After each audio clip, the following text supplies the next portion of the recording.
Assalamualaikum warahmatullahi wabarakatuh. Perkenalkan, nama saya Lia Anggraini, NPM D1A017038, jurusan Kesejahteraan Sosial, Fakultas Ilmu Sosial dan Ilmu Politik, Universitas Bengkulu.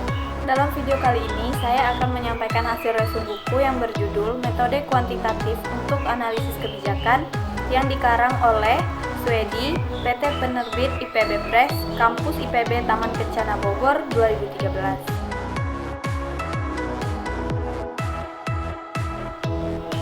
Yang pertama, analisis kebijakan.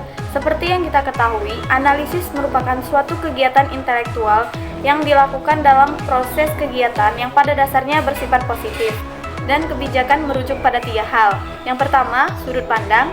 Yang kedua, tindakan. Dan yang ketiga, peraturan. Maksud dari peraturan di sini merupakan menjadi pedoman bagi pemerintah untuk melakukan atau tidak melakukan suatu tindakan, serta pembangunan merupakan suatu tindakan perubahan yang terarah dan terencana yang dilakukan secara sadar oleh suatu bangsa, negara, dan pemerintah. Jadi, dalam buku yang berjudul Metode Kuantitatif untuk Analisis Kebijakan menjelaskan bahwa analisis kebijakan merupakan disiplin ilmu sosial terapan yang menggunakan berbagai metode pengkajian multipel dalam konteks argumentasi dan debat politik untuk menciptakan, menilai secara kritis, dan mengomunikasikan pengetahuan yang relevan dengan kebijakan. Analisis kebijakan dapat menghasilkan informasi yang relevan dengan kebijakan pada satu, beberapa, atau seluruh tahap dari proses pembuatan kebijakan bergantung pada tipe masalah yang dihadapi klien yang dibantunya menurut Dunn 2003. Biasanya, urutan model linier dalam pembuatan kebijakan ada beberapa tahap. Yang pertama, mengenali dan merumuskan isu yang diperkirakan sebagai masalah. Dan yang kedua, merumuskan segenap tindakan untuk mengatasi masalah.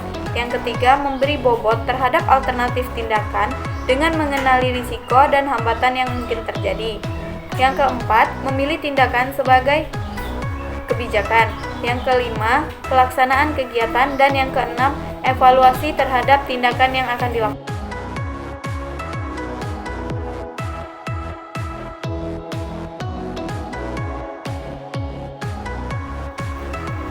Yang kedua, kuantitatif.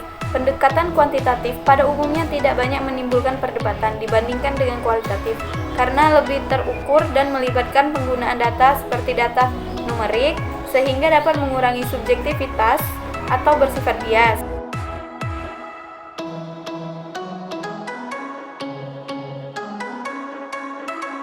Yang ketiga, pendekatan partisipatif. Awalnya, pendekatan partisipatif lahir sebagai kritik terhadap metode-metode penelitian konvensional.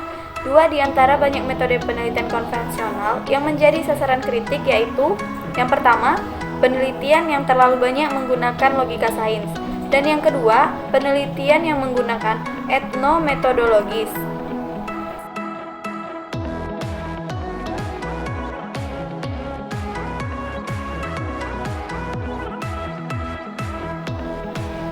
Keempat, analisis stakeholder.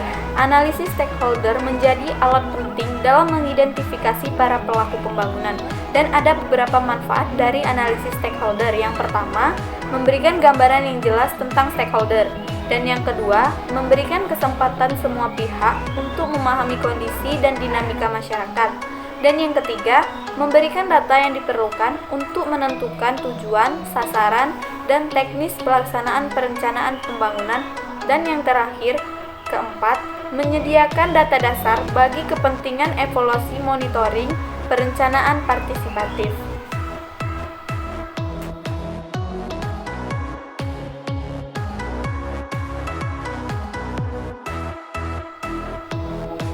Participatory Rural Appraisal atau yang disingkat dengan PRA merupakan suatu istilah yang untuk memahami desa secara partisipatif, yang mencerminkan adanya perkembangan kelompok pendekatan dan metode yang memungkinkan masyarakat desa saling berbagi, menambah, dan menganalisis pengetahuan tentang kondisi kehidupannya dalam rangka untuk membuat perencanaan dan tindakan.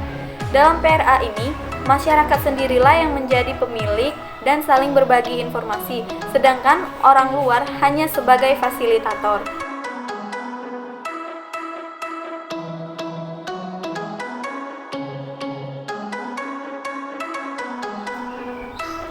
Analisis prospektif atau disingkat dengan AP merupakan suatu cara atau pendekatan untuk menganalisis beragam kemungkinan-kemungkinan yang akan terjadi di masa depan berdasarkan situasi yang ada pada saat ini. Ada tujuan dari analisis prospektif ini. Yang pertama, untuk mendefinisikan tujuan pembangunan jangka panjang dari sistem yang dipelajari. Yang kedua, untuk menentukan strategi yang akan diikuti agar sistem dapat tercapai. Dan yang ketiga, untuk menerjemahkan strategi ke dalam perencanaan, tujuan umum, dan strategi yang memunculkan dari analisis prospektif yang berguna untuk menentukan prioritas dalam perencanaan menurut Dreyer 2003. Dalam analisis prospektif ini dapat kita lakukan melalui 3 hal.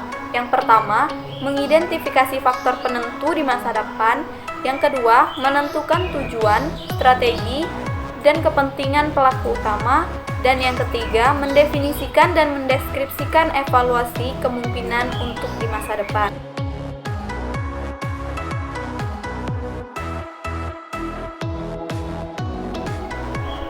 Analytical Hierarchy Process atau sering disingkat dengan AHP merupakan salah satu model pengambilan keputusan multikriteria yang dapat membantu kerangka berpikir manusia di mana faktor logika, pengalaman pengetahuan, emosi, dan rasa dioptimasikan ke dalam satu proses sistematis. Pengambilan keputusan dan metodologi AHP ini didasarkan pada 3 prinsip dasar, yaitu penyusunan hierarki, penentuan prioritas, dan konsistensi logika. AHP ini terdiri dari 4 manfaat. Yang pertama, memadukan intuisi pemikiran, perasaan, dan penghindaran dalam analisis pengambilan keputusan. Yang kedua, memperhitungkan konsistensi dari penilaian yang telah dilakukan dalam membandingkan faktor-faktor yang ada. Dan yang ketiga, memudahkan pengukuran dalam elemen. Dan yang terakhir, yang keempat, memungkinkan perencanaan.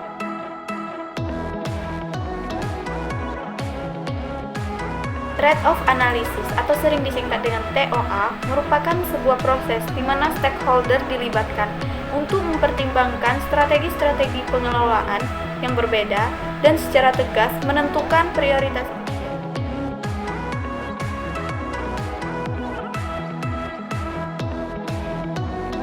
Multidimensional scaling atau sering disingkat dengan MDS. Metode MDS ini dapat memotret tingkat keberlanjutan pembangunan pada saat exciting condition yang dilihat dari semua dimensi pembangunan.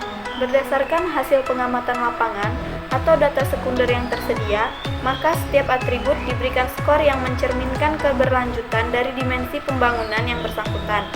Skor ini menunjukkan nilai yang buruk di satu ujung dan nilai baik di satu ujung yang lainnya, menurut Alder et al. 2000. Nilai buruk mencerminkan kondisi yang paling tidak menguntungkan bagi sistem pengelolaan, dan sebaliknya nilai baik mencerminkan kondisi yang paling menguntungkan. Di antara dua ekstrim nilai ini, terdapat satu atau lebih nilai antara bergantung dari jumlah peringkat pada setiap tahun. Demikian hasil resum buku yang dapat saya sampaikan, dan apabila ada kesalahan dalam pengucapan, saya mohon maaf. Saya akhiri, wassalamualaikum warahmatullahi wabarakatuh.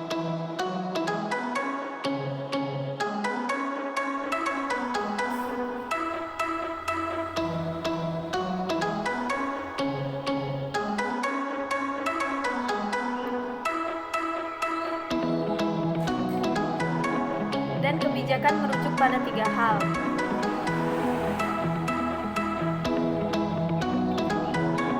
Dan kebijakan merujuk pada 3 hal. Yang pertama, sudut pandang. Yang kedua tadi apa, Cuk?